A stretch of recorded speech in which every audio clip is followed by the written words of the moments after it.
MCQ থেকে 15 নম্বর আসবে। MCQ 15টি দেখে যাও পরীক্ষার আগে। তো প্রথম দাগে যেটা রয়েছে, নিচের কোন গ্যাসটি ওজোন স্তর ক্ষয় করে না? অ্যান্সার হয়ে যাবে কি? অ্যান্সার হয়ে যাবে এখানে CO2, ঠিক আছে, কার্বন ডাই অক্সাইড। তারপরে 1-2 দাগ, 16 গ্রাম অক্সিজেন গ্যাসের অবস্থায় সমীকরণটি হলো, ও অক্সিজেন গ্যাস অবস্থায় সমীকরণটি কী হয়ে যাবে? অপশান বি, P2V = RT, ঠিক আছে। তারপরে 1-3, একটি গ্যাসের বাষ্প ঘনত্ব 8 এবং 24 গ্রাম, এই গ্যাসের এসটিপিতে আয়তন কত? কি হয়ে যাবে এখানে? এসটিপিতে আয়তন এখানে কী হবে? 33.6 লিটার, ঠিক আছে। যেহেতু বাষ্প ঘনত্ব এবং 24 গ্রাম গ্যাসের আয়তন চেয়েছে। তারপরে 1-4 দাগ, কোনো গ্যাসের আয়তন গুণাঙ্কের মান কত? গ্যাসের আয়তন গুণাঙ্কের মান অপশান এ হয়ে যাবে 1/273 ডিগ্রি সেন্টিগ্রেড ইনভার্স, ঠিক আছে। তারপরে 1.5 দাগ, দাড়ি কামানোর সময় ব্যবহৃত অবতল দর্পণ সাপেক্ষে মুখের অবস্থান হলো। তো এখানে অপশান কি হয়ে যাবে? অপশান হয়ে যাবে ডি, ঠিক আছে, ফোকাস এবং বক্রতা কেন্দ্রের ভেতরে। ABCD 4টি মাধ্যমের পরম প্রতিসারাঙ্ক 1.5, 1.4, 2.5 এবং 1.3, এদের মধ্যে কোন মাধ্যমে আলোর বেগ বেশি হবে? তো অপশান ডি হয়ে যাবে সঠিক অ্যান্সার, কারণ সবথেকে কম যার সেটারই আলোর বেগ বেশি হবে। প্রতিসারাঙ্কর সাথে আলোর বেগের কি হচ্ছে? ব্যস্তানুপাতিক সম্পর্ক, সেই কারণে কি হচ্ছে? ডি সবথেকে কম, তাই আলোর গতিবেগ কী হবে? বেশি হবে।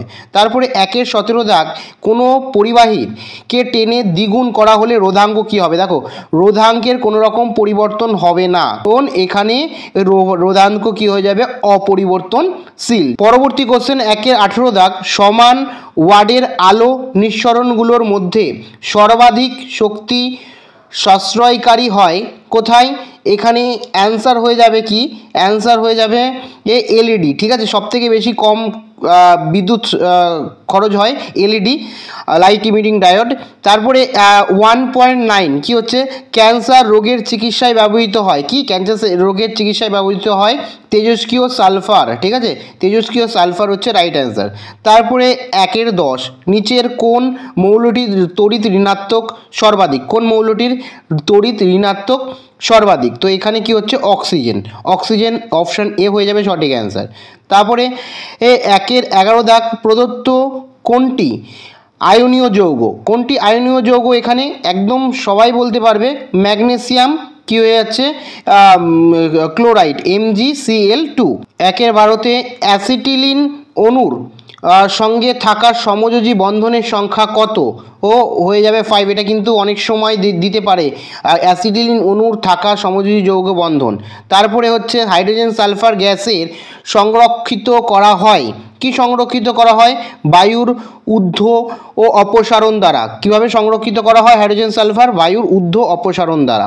তারপরে 1.14, ম্যালাকাইট কোন ধাতুর আকরিক?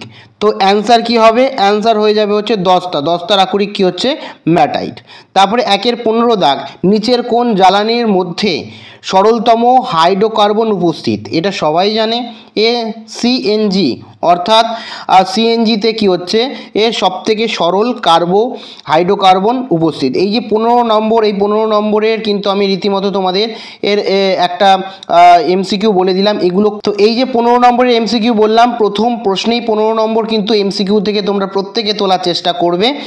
যাই হোক, অন্যান্য যে সাজেশন বা প্রশ্ন উত্তর দেখলে ওপরে স্ক্রিনে দেখতে পাচ্ছ, ক্লিক করে দেখে নিতে পারো।